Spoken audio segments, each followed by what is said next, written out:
नमस्कार दोस्तों। जब कोई कहे समुराई तो आपके जहन में क्या आता है? जापानी तलवार, बख्तरबंद योद्धा, समन और मृत्यु के बीच झूलती अफवारी। लेकिन क्या आपने कभी सुना है कि एक काले सामुराई की कहानी?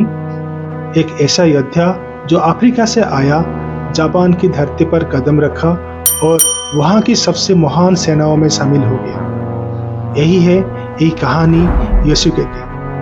आइए चलते हैं 16वीं सदी के उस जापान में जहां इतिहास की सबसे अनोखी साझेदारी जन्म ले रही थी। योसुके की शुरुआत जीवन के बारे में इतिहासकार अलग अलग राय रखते हैं। कुछ मानते हैं कि वो मोजाम्बिक था और कुछ कहते हैं इथियोपिया या सूडान का। उसका असली नाम क्या था, आज भी एक रहस्य बना हुआ है। पर एक बात तय है, वो शारीरिक रूप से बहुत ही मजबूत था। लगभग 6 फीट और 2 इंच का लंबा, मजबूत शरीर और तीखी सोच।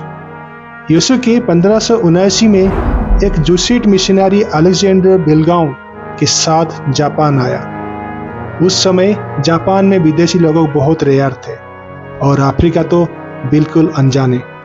क्योटो में जब योसुके पहली बार आया, लोग उसके काले रंग और उसकी लंबाई को देखकर हैरान हो गए।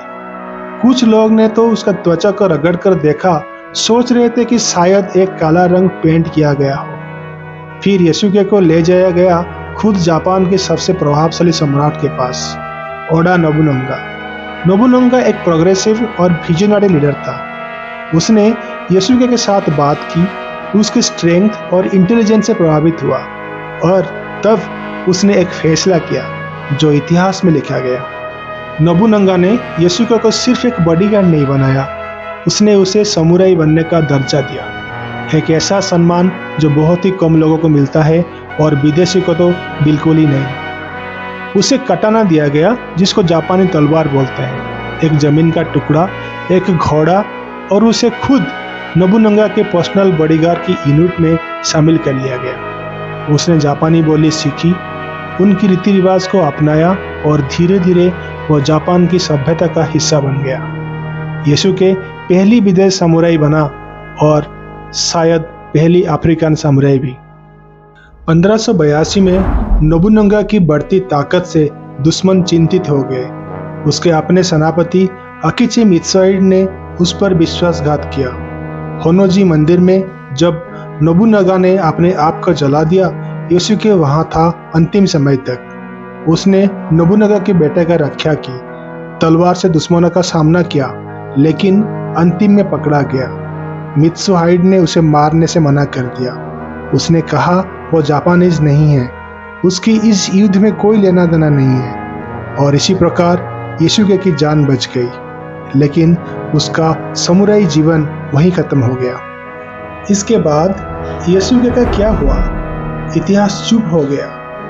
क्या वो किसी गांव में छुप गया? क्या वो वापस अफ्रीका लौट गया? या फिर एक अकेली गुमनाम जिंदगी जीने लगा? किसी को नहीं पता, लेकिन उसके कदमों की गूंज आज भी इतिहास में सुनाई देता है। आज योसुके के ऊपर कई किताबें लिखी जा चुकी है, नेटफ्लिक्स पर एनिमे बनाए चुके हैं और हॉलीवुड में भी उसके ऊपर काम किया जा रहा है।